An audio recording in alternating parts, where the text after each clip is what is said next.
Hey, my name is Lee Oskar, and you're watching the break. Break It Down Show. Hi, this is Lee Oskar, and this is the Break It Down Show, and I'm involved in the Breakdown Show because they're going to be breaking down me to ask some breakdown questions. That's true. Everything is going to be breaking down, baby, That's a true story. to make it come true. One of my very favorite things that has happened as a result of the Break It Down Show is that I find myself in the Pacific Northwest in the great estate of the great Lee Oskar. Now, when you think about harmonica players, I'd say in the pantheon of harmonica players, you have Stevie Wonder, you have Toots Thielman, you have John Popper, you have maybe Sonny Boy Williamson, Little Walter, and you have Lee Oskar. You're just hyping everything, buddy. I am a harmonica player, and everybody mentioned were harmonica players. Yeah, and there are millions more. There are a lot of harmonica players. Now, the important thing about that is that Lee Oskar not only plays the harmonica, but he manufactures harmonicas. He manufactures the best harmonicas in the business. So I play, and you play Lee Oskar harmonicas, and I play. Yes, I play well too. Yeah, absolutely. I think. So, yeah, I announced you in the pantheon of great harmonica players. Now, my familiarity with you, our usual watchers of the Break It Down Show know Lee from our visit to the NAMM show last year because cool. it was a lot of fun to sit and talk with you. That's why you invited my home. You guys did a great job. I appreciate that. Yeah. But now you've got a new record coming out. We wanted to come see all these paintings. You have not only a legacy as a harmonica player, as a manufacturer of musical instruments, putting music in the hands of people all over the world, but you have a tremendous story, and you are an artist in so many ways, including the visual arts, all the paintings that we have here. Like I tell people, whether I do music or visual art, it all comes from the same place. It's like energies come through me, and and whatever comes out is spontaneity. Always spontaneous. Okay. I don't plan ahead what exactly I'm going to do. I plan to start something, and then you see how it goes, and yes, the end result is what you get. All right. So let's talk about your beginnings as a human being, as an artist. You're from Denmark. I was born and raised in Denmark. Yeah. So at some point, though, you met Eric Burdon. I met Eric Burdon long after when I came to the United States. I came to the United States at 18, and then in 66 and 69, 3 years after being in the United States. A lot of it was, pretty rough being on the streets and not trying to figure out how to get in the music business. And yeah. Well, how did you come from? Eat every day, How did you come from Denmark to the U.S.? Well, I came to Denmark. I came to Canada, and then I came to the United States, and I came by ship. But what brought you?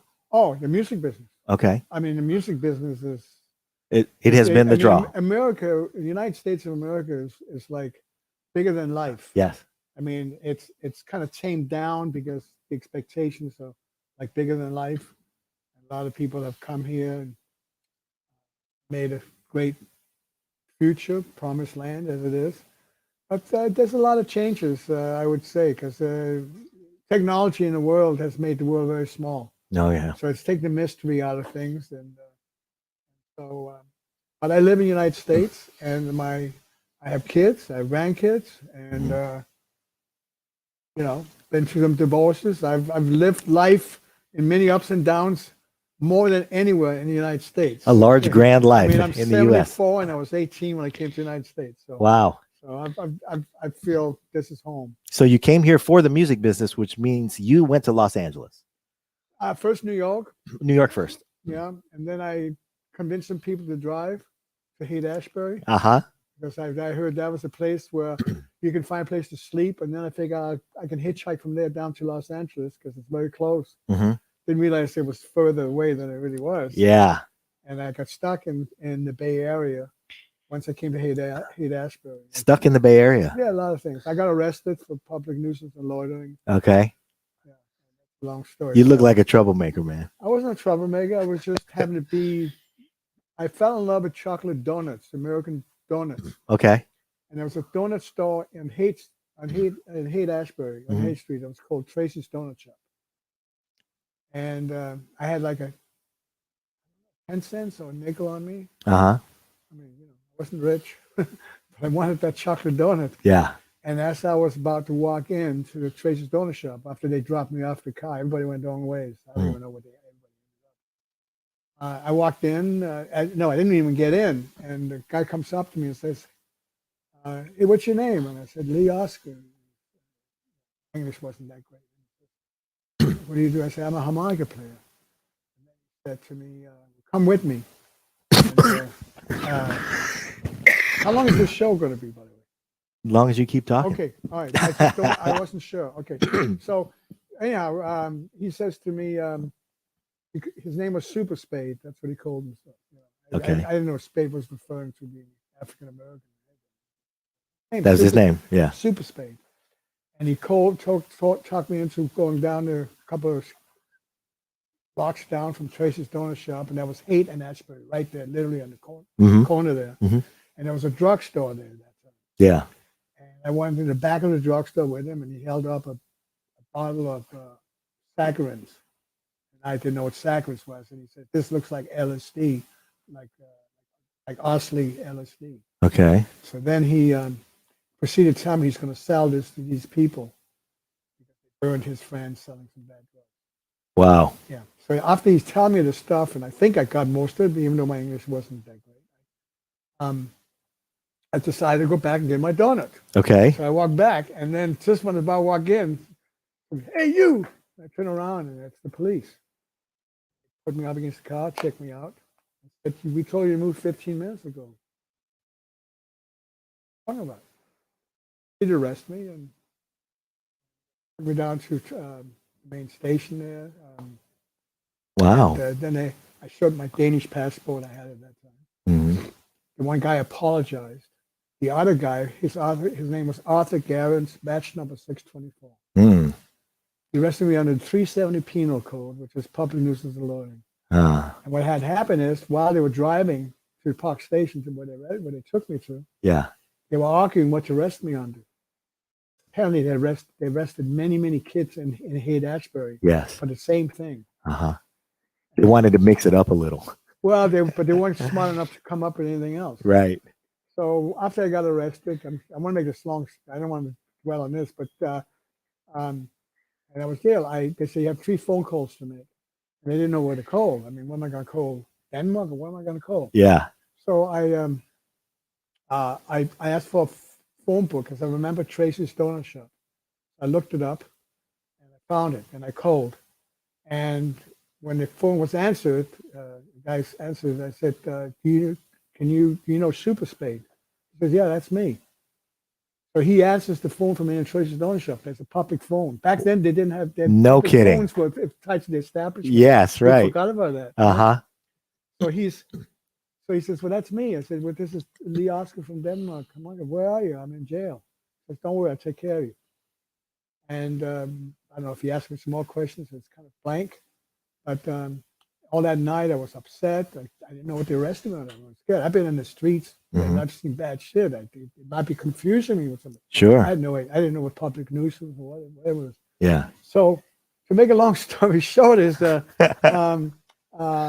next morning, a bail bondsman came, bailed me out, got me, and I proceeded with the thing. By the time I got out released, I went to look for Super Spade. Couldn't find him. Then some people told me next day he had been murdered. Oh. So that whole thing had been cut up in pieces, put in a sack, and thrown over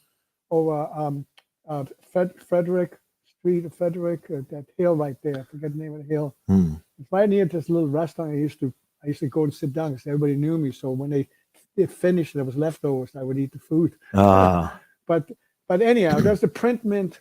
It was a place that made posters and that.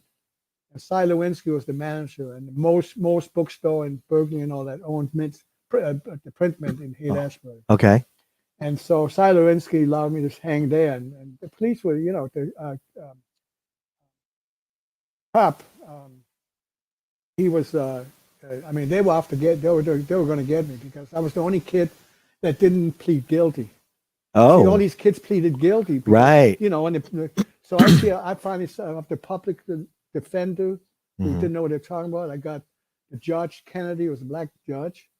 He said, you plead guilty, not guilty. I said, I don't plead guilty. You have so much time. And I went to I went then to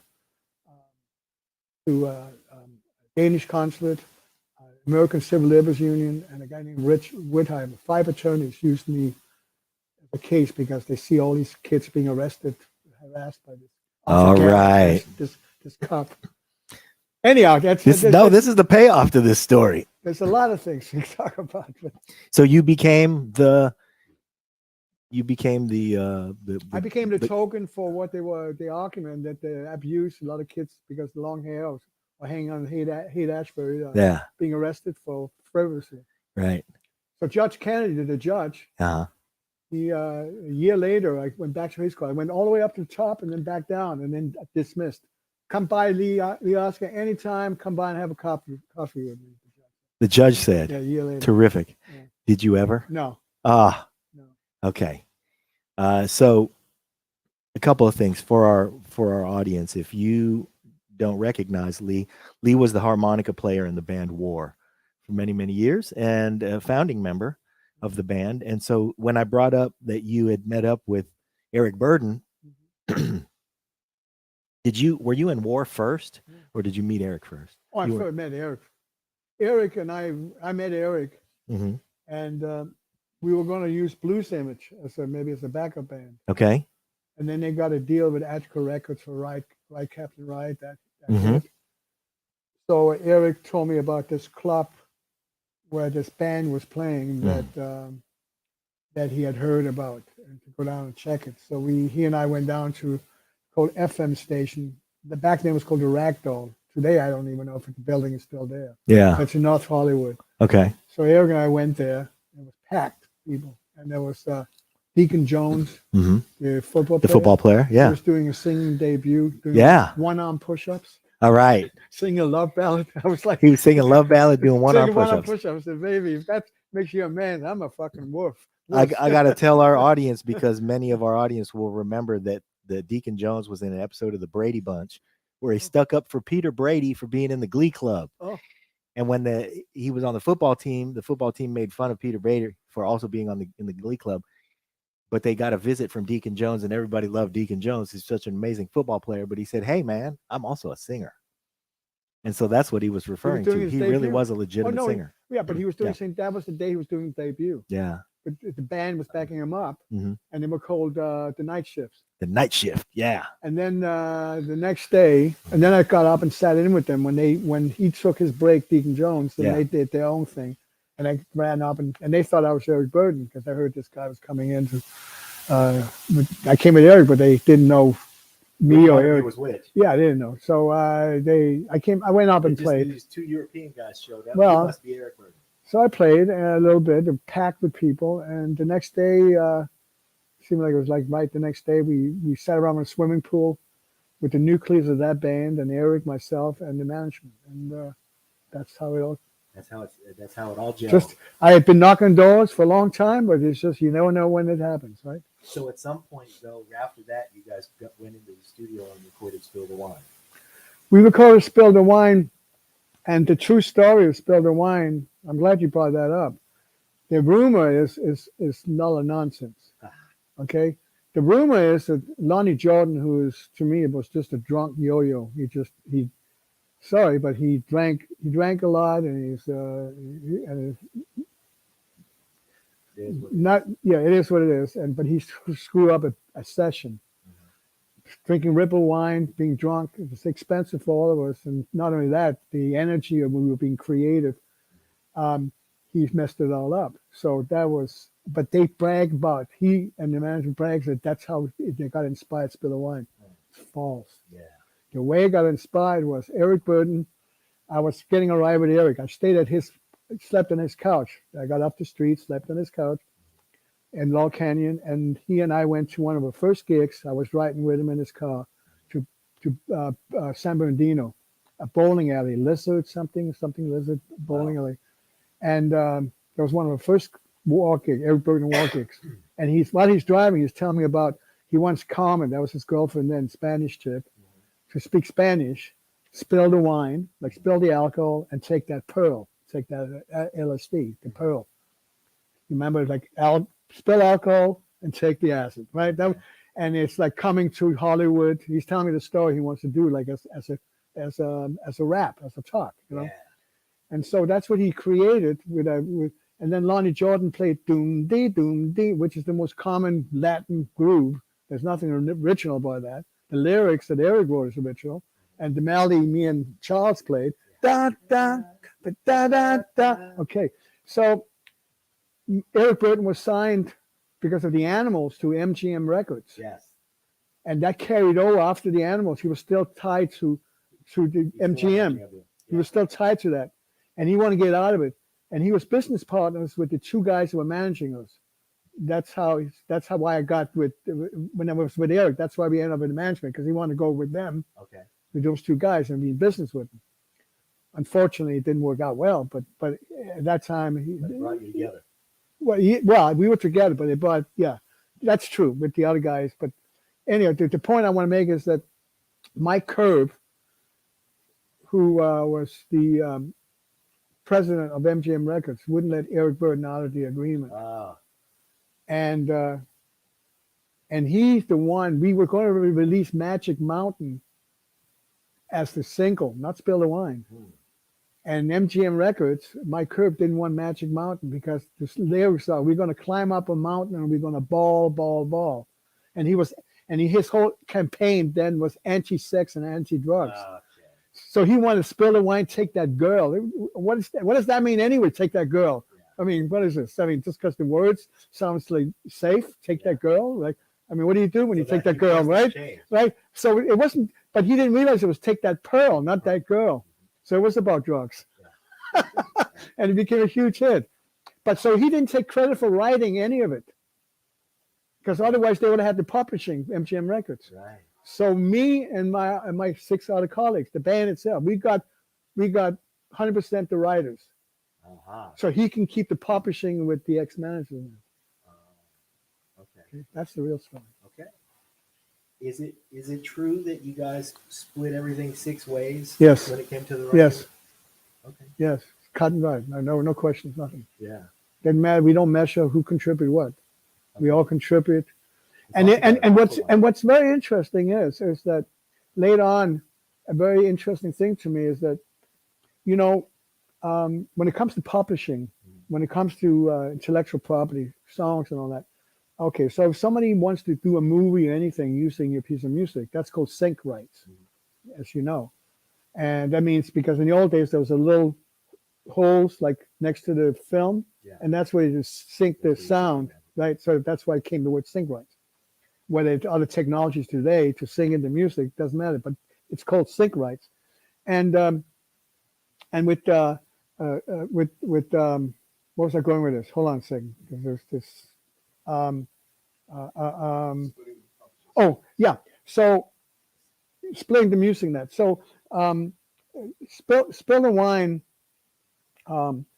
because the publishing was then controlled by Far Out Music. Eric didn't take credit as the writer. But there was something I wanted to tell you about the publishing. What was that now? There was something very important. So MGM kept the publishing on. No, they didn't get it. Oh, they didn't get it. They didn't get it because Eric didn't claim writers. Aha.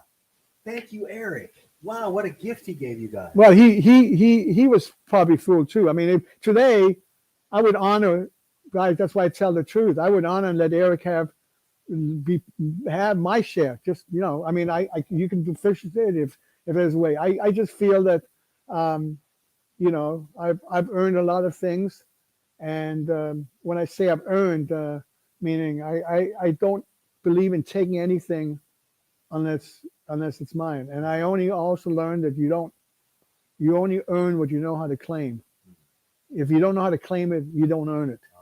And a lot of people in the music business don't have no fucking clue how they get money. Very interesting. And so to me, they're not being honest.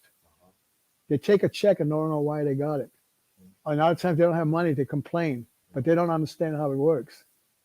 I'm not saying the music business is a saint. No, not at all. Yeah.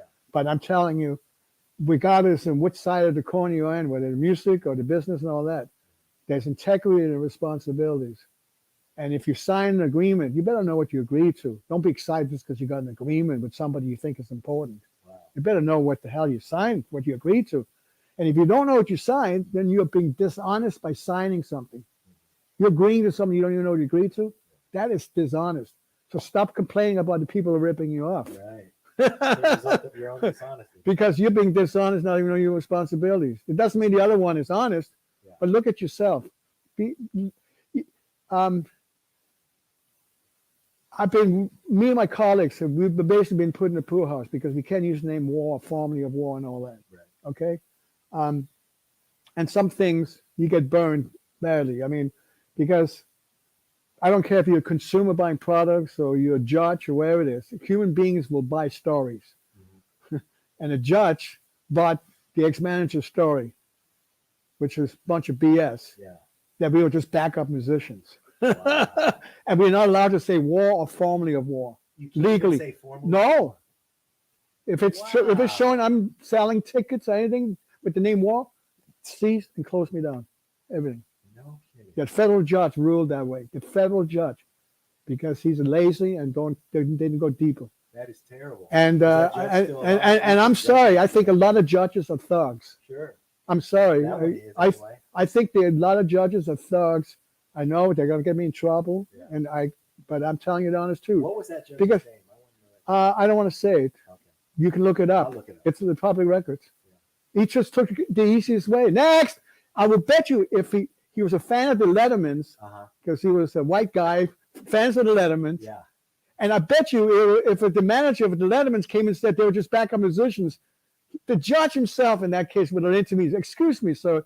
I know these guys. I got the records. Exactly. Then he would have. But he didn't. Yeah. He didn't give a shit. Yeah. He either got paid off or too lazy or something. One of those. Or maybe the guy representing us was too frivolous and didn't know, because a lot of attorneys, in my opinion, don't know enough to live up to the responsibilities of taking a case. Wow.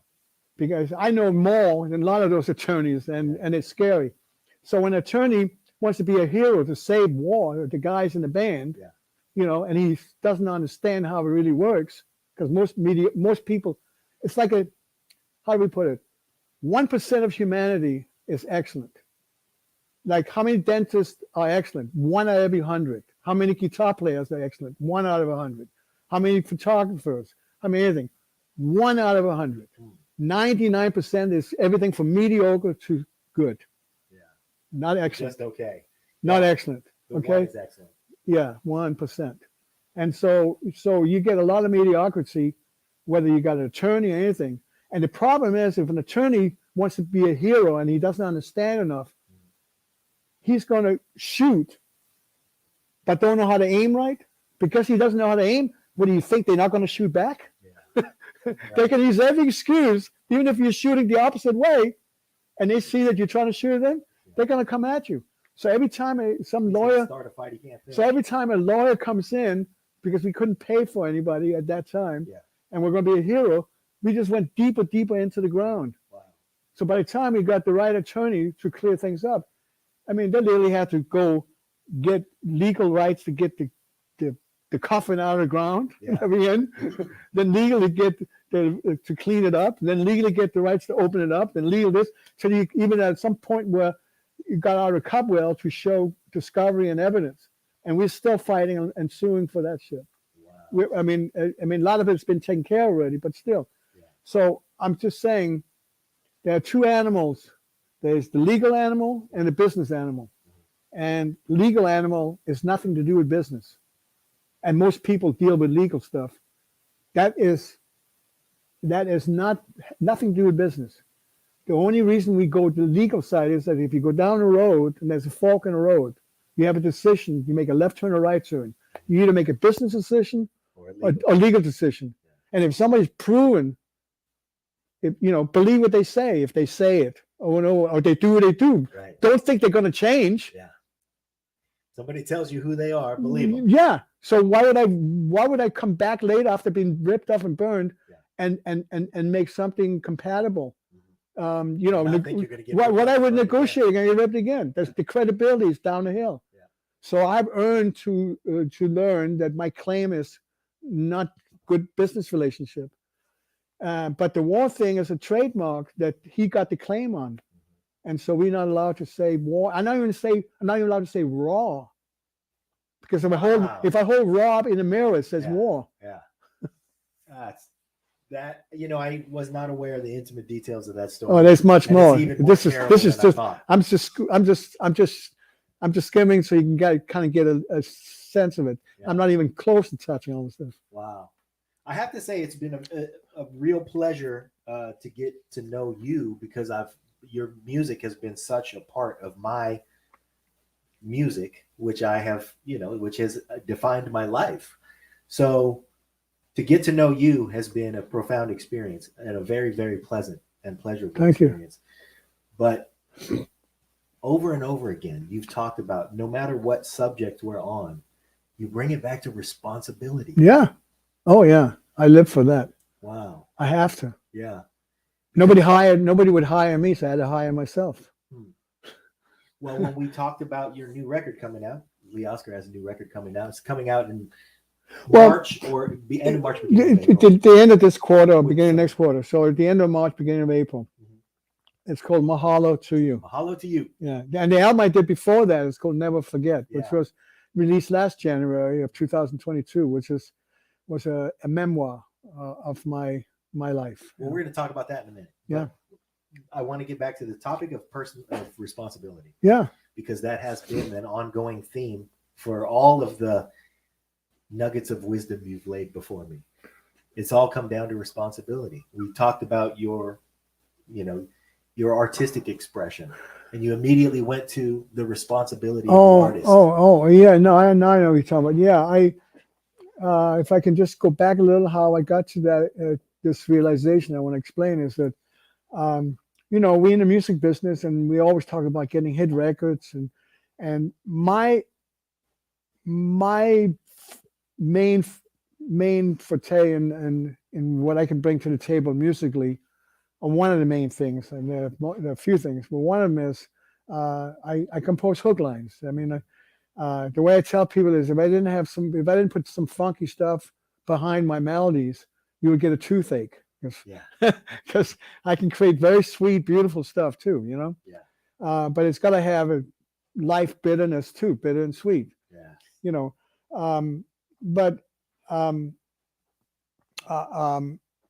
What was I going this? Well, it's just talking about responsibility. Yeah.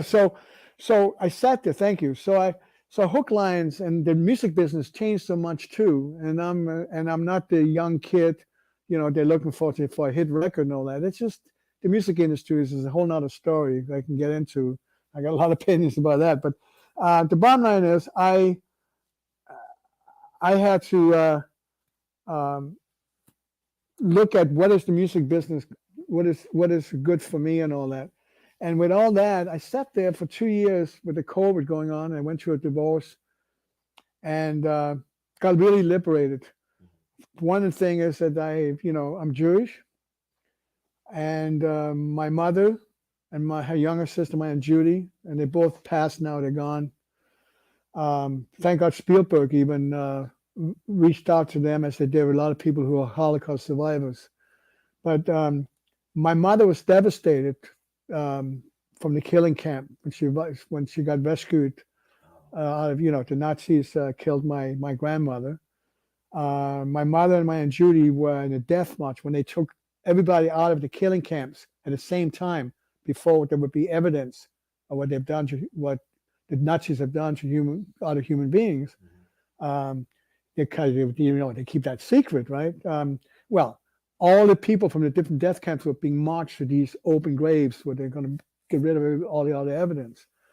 People don't realize, and it was all in sync at that time. So my mother and my Aunt Judy were some of the few who ran off and got escaped, because there was bombing at that time too. The Americans came in around that time.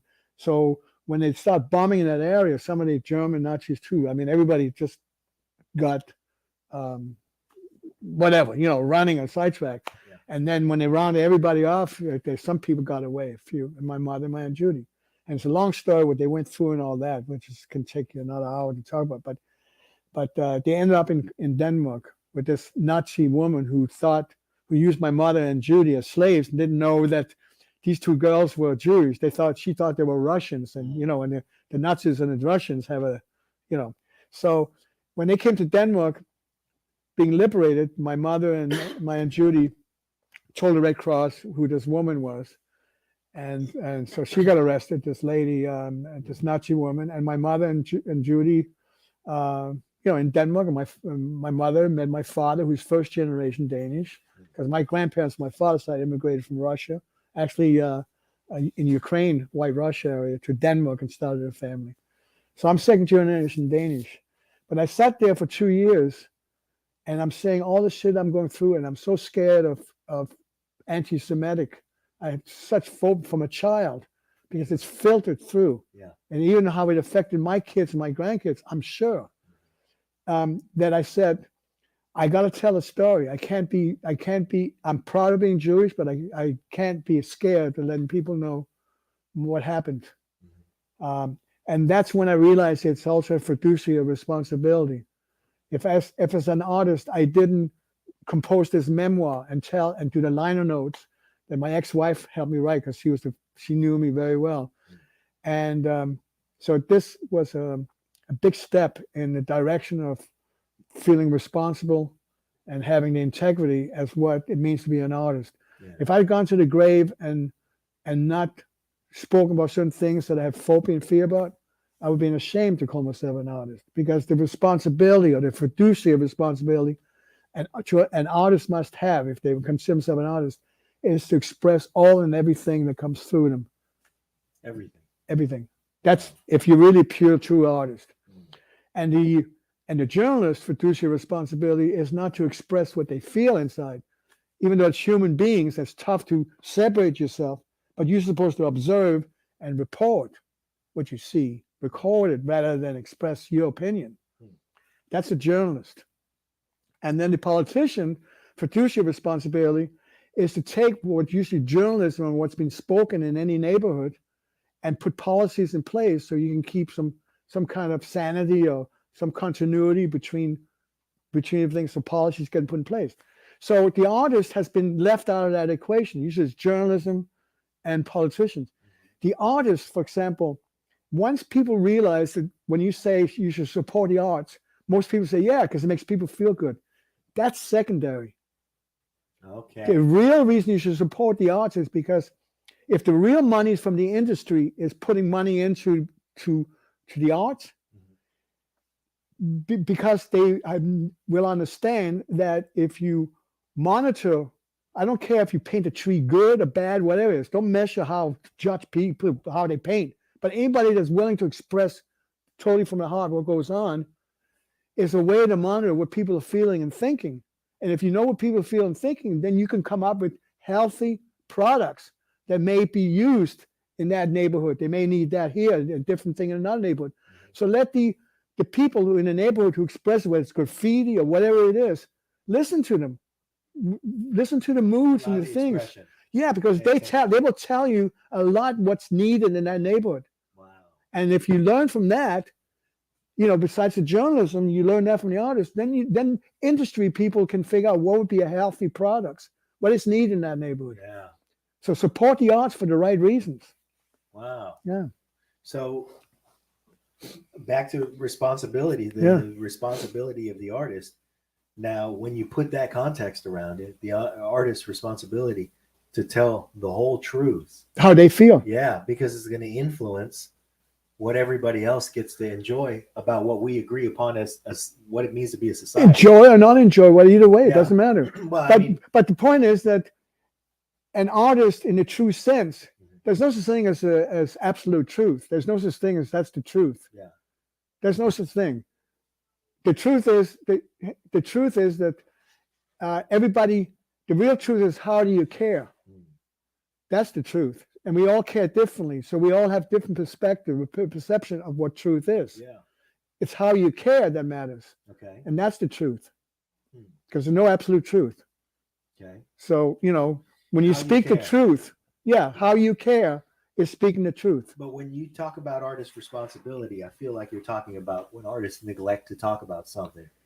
Yeah, they don't want to expose themselves. Exactly. They're afraid. And if you're afraid, then you're not living what you're responsible as an artist. You're toying with something just for your convenience, making excuses. Wow. Your responsibility, if you're in a community, is that you better know that everybody affects everybody. Energy is energy. It doesn't mean this is what you're going to get from Lee Oskar, so you know where his art is coming from. But who are, just so we get an understanding of what you mean by this, who are some artists that you can point to where you say that's what it looks like to expose yourself completely? Okay, I would say, okay, music-wise, I have high respect for Bob Dylan. I love Jimi Hendrix. I have much respect for his music, but I know that I need to take a time out. Oh, Jimi Hendrix. Yeah. Were you there at his last performance? Yeah. Okay, this is just something that's for the audience because I was there, standing right next to him. His performance the night that he died. After he left Ronnie Scott's Jazz Club. Yeah. The next day he didn't come back, and we got a call from Monica, his girlfriend, and Terry McVeigh, our roadie, picked the phone, intercepted the call at Ronnie Scott's where we were playing, and she was freaking out because she came back to the pad and he was out, like choking his own vomit or whatever it is, and so Terry McVeigh said, "Call an ambulance," and so she did, and by the time he got to the hospital, he was dead. Yeah. Wow. And we got up stage right after that, and I went with Judy Wong, this Chinese lady I knew from LA who lived then in London. Couldn't believe it, and Eric went off, I guess, to see, but anyhow, that was time. But there was something I wanted to, with Bob Dylan and Jimi Hendrix, what I want to compare. Jimi Hendrix obviously was an amazing blues player. Yeah. That's where he comes from, that, and he's very innovative what he did and all that. But this is not a fact, this is just my opinion, that he committed suicide or he died he was afraid, and most people are afraid to get booed. He was expected to burn a guitar every time. He was expected this and that because that's what people got to know of him. And that becomes a very dangerous thing. I believe Prince committed suicide. Wow. And it may be not realizing him, just tired. I know Jim Morrison. Wait a minute. I don't want you to gloss over what No, you I'm not going to gloss over it. No, I don't want people to miss it. I'm going to make what you said was, I'm just tired. They're not just tired. When you're put on a pedestal in rock and roll business, the alternate music business, that is on the same level. It's been the sensationalism has created such a huge fabricated world. All these fans hold you to, and they have expectations that aren't real. Well, they're real in expectations, but they come to the show, and so Jimi Hendrix he wanted to be connected with Miles Davis. He wanted to be respected as a serious player and all that stuff, rather than the sensation. Realized that was coming. Well, but the point is that he, in himself, he has thin skin, and a lot of people have that in facing an audience. I may have that too. I haven't been to that level these guys are at. I mean, with Wall, we were at some high level, but I had a band I was with, and they would talk on the mic. Yeah. I would play. But my point is that Bob Dylan, when his image was with Joan Baez and everybody, how many down, like folk music and all that, that's the people's music out of the hippies and all this stuff, right? And then you got electric. Electric was that's like, oh man, that's sacrilegious. That is not real, man. That's like, you're dealing with the devil and all this establishment, electric and all that. And when Monterey Pop Festival. I don't know, but I know that all I heard is that Bob Dylan went out there with his electric guitars, and everybody in the band was scared to go out, and he said, "We're going out," and they went out and they got booed, and I believe they got booed one after another shows for quite a while. Yeah. What I respect about that is him as an artist. He's going to prioritize what he wants to do. Now, today, you didn't have back then what you have today. You have social media. Yeah. Now, social media is a very dangerous thing in one sense of it. I don't want to go into that whole thing, but if Hitler was here today, somebody just like Hitler today, they say that you can never get away from evilness. But if somebody gets control, and invades and takes all that information. Hey, it's another day. They see who's who and whatever it is. So, and social media is a very dangerous thing, how it affects people, young people, even they, they pressure. There's a lot of bad things about social media, and it's not censored what's the truth or what, or how do you even censor. But on the positive side, if you think about it, the fans who were following Jimi Hendrix, or fans who follow anybody, Bob Dylan, anything. If you have social media like that today, and you have the right management, not like Jimi Hendrix had Mike Jeffries, that dude was ripping up, but you have good management and social media, which I use in my business and all that, not for personally, but so me, then I can show people on a daily basis as an artist what I do. Yeah. And so people are following my thing, okay? And if they're following it, then they're not going to be surprised, or they don't have false expectations. So there's a beautiful thing that you can brew if you have a fan base, a fan club. You can educate people rather than they're being shocked that you're not burning guitar, you're playing electric guitar, you're not doing the same as what they came to see in the show. You can get people daily follow you and go from this style that I do in painting to that style, and add more people as fans rather than disappoint them. Fantastic. Yeah.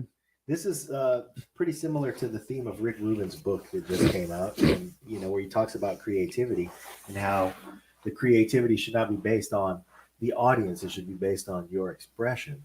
And I think that speaks to this responsibility that you're talking about, and you live up to this responsibility not only in your music but in the art. I'm looking around your art studio. We don't have cameras pointed at everything, but I'm looking at your art studio. You have hundreds of paintings in here, that are fantastic, and they represent a body of work that's been. How long have you been at it?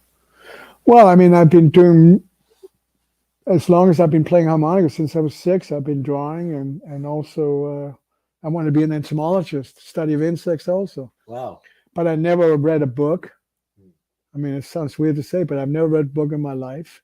I find it boring. Yeah. I learned from other ways. Okay. And so I was into entomology in my own world, and I didn't have paints back then, but I had a pencil or some kind of ballpoint pens that they still had back then in the 50s, and I would do a lot of that, and food coloring sometimes I would use as paint. So later in my life, when I could make a living painting, and I would say I started really painting a lot since I moved up here. When did I move up here? 1998. So 20, since I moved up here, I've been painting like for the last 5 years or whatever. Yeah. Terrific. And you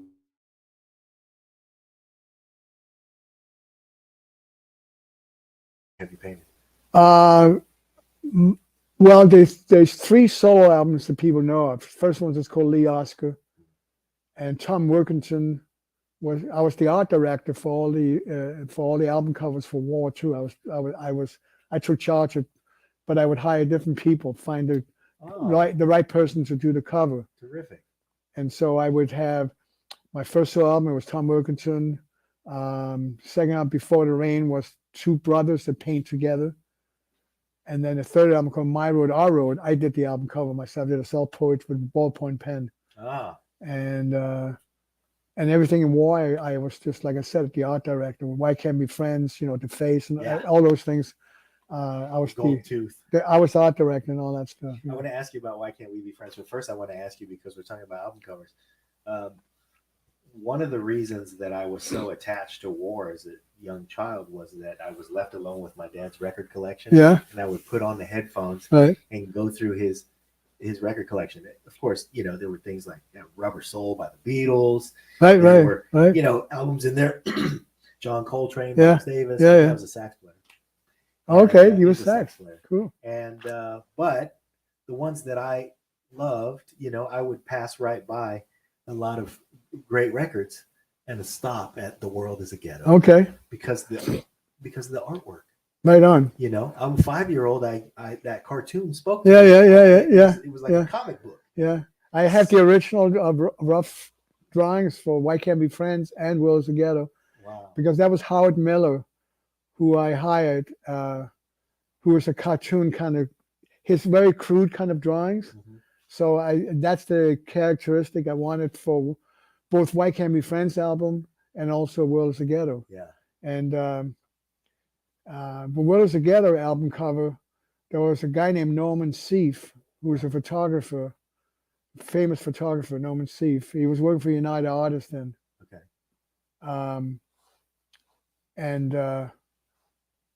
When I did that cover, it had Howard Miller, draw with his rough style to the concept. Yeah. Norman Seeff had gone to take pictures of us jumping in the air. Like I said, what is it? Like he's going to have it jumping off the name War. I said, that's what the Beatles did. What do you want? I don't. Yeah. He said, but I'll wait. I'll wait and see what you got. And he never wanted to show it to me. And he said it's too expensive to do what I want to do. It's great. So I came up with a solution. Anyhow, long story short is that it was very unfortunate because he was a good guy and an amazing, but he's also had a responsibility of being creative over and over again. No matter how good you are, to do album covers for hundreds of covers, yeah. At some point you're gonna run out of ideas, And so the poor guy was put on this pressure because Mike Stewart, who was the president of United Artists at that time, called up on my management and said that Lee is like harassing. He wants this cover. What is that about? And the management said, well, Lee's in charge of it. Well, he's going to have to come and see me. So I went to see Mike Stewart. And Mike Stewart looks at the cover and says, what's the Rolls Royce doing in there? I said, I know you own one yourself, but you can get a flat tire and a ghetto too, Mike Stewart. Yeah. So anyhow, long story short, they used the cover that I came up with, and Norman Seeff got fired or he left, and shit like that. Yeah. I just want to see something good. It's not the ego who's doing it. It's Right. it's what fits the music.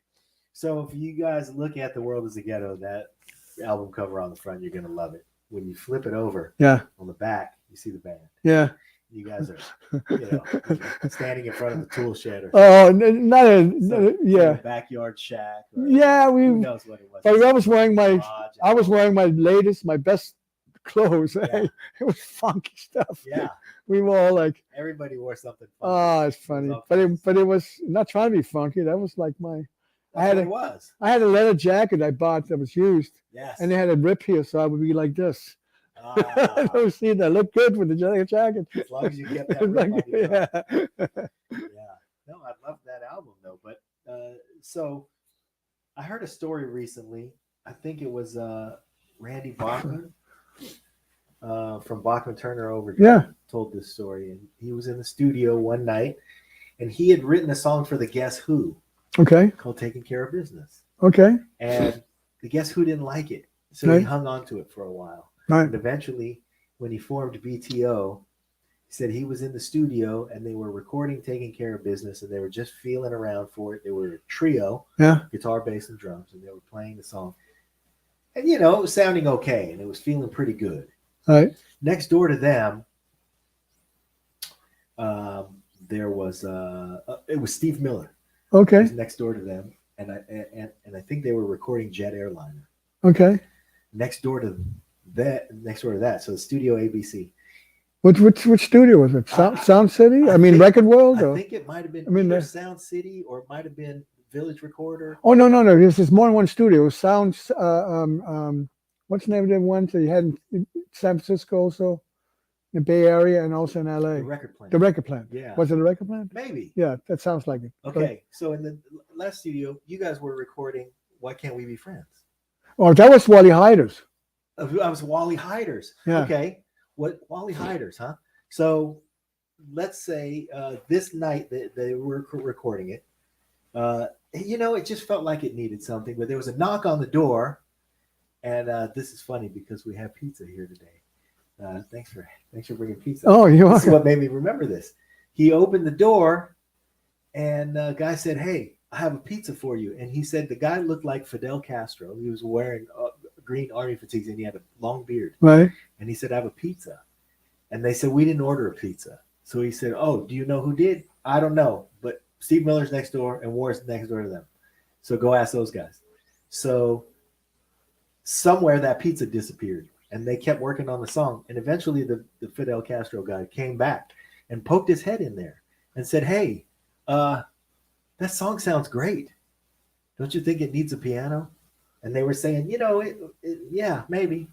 And he said, "I'm a piano player. I'm not just a pizza delivery guy. Right. Let me play piano on it." And they said, it was Randy Bachman. So he said, "I know Elton John. I have him come and play piano on it." And the guy said, "Well, you could do that, but let me take one crack. Give me one take." Right. And he said, "Okay." So he did. He gave him one take. And that was the piano part that made it. Yeah. On Taking Care of Business. Yeah. Well, that guy left, and the next day the exec from the record company came and said, let's hear what you guys got." And he played him that, and he pulled the piano player up and pulled up the track, and the guy said, "This is a hit. This is great. Who's that piano player?" And they said, "We have no idea." So then he had to go see who bought the pizza. Yeah. Because they had to find out how to get to that pizza. Well, no, that legally they have to. Do you know anything about this? No. Okay.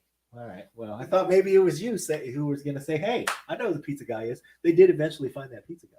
Who is it? And I don't remember his name, but he, they gave him his due. He got his credit on the record. And then the next time Randy Bachman said he ran into that guy, they were playing on a bill with Bette Midler. Okay. And he was Bette Midler's musical director. Okay. Right on. So he ended up That's cool. making a career. Yeah. By the way, you don't have to put people who played on it. You don't have to put them, give them credit. Well, then I applaud that. You don't need to do that legally, but legally you need to have them sign up as a works for hire or something. Okay. So in other words, if somebody's playing on it and you didn't pay them or had anything in transaction, then technically, they're a contributor. You are not. It's like being in a movie, showing a face. Yeah. Doesn't matter if good acting or not, or whatever it is. Yeah. You have to have permission. Okay. If you know that, and it's the same thing. But you don't have to give credit.